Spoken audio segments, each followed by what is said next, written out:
حاجه بهرتني جدا في بورسعيد ان انا لقيت بلبن موجود. قلت معقوله بلبن يكون موجود وانا ما اجيبش حاجه منه؟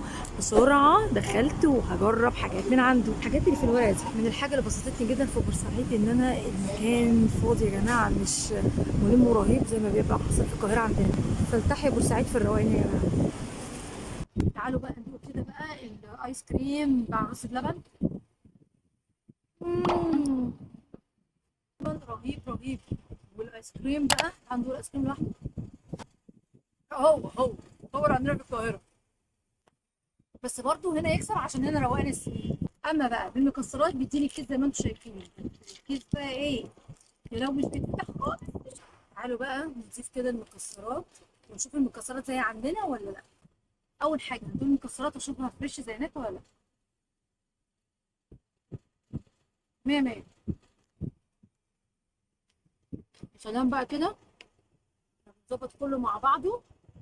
نروح عاملين هم يا جبل.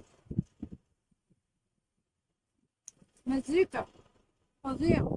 وما ينفعش طبعا اروح بلبن وما اجيبش اشطوطه. جبت المره دي بقى اختراع، عملت اختراع انا من المزاج. الاشطوطه جبتها كراميل وعليها ايس كريم مانجا.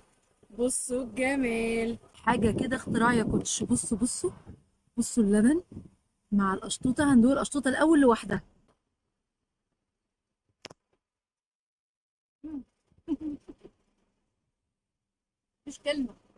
دي حلوه قوي قوي. دي جامده جدا. تعالوا بقى نشوف الايس كريم معاها، ويا ترى ايس كريم المانجا هينفع ولا ايه. ناخد كده بقى قطعه من ايس كريم المانجا على الكراميل على القشطوطه.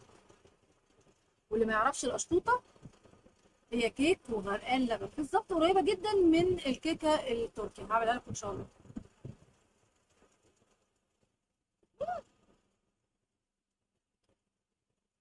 ده طلع اختراع يا كوتش. ده طلع اختراع جامد قوي.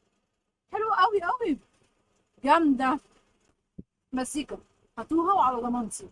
المانجا مع الكراميل مع القشطوطه تجنن. بتوديك في حته ثانيه خالص، بتسافر بصراحه. وده كان بلبن اللي في بورسعيد. باي باي.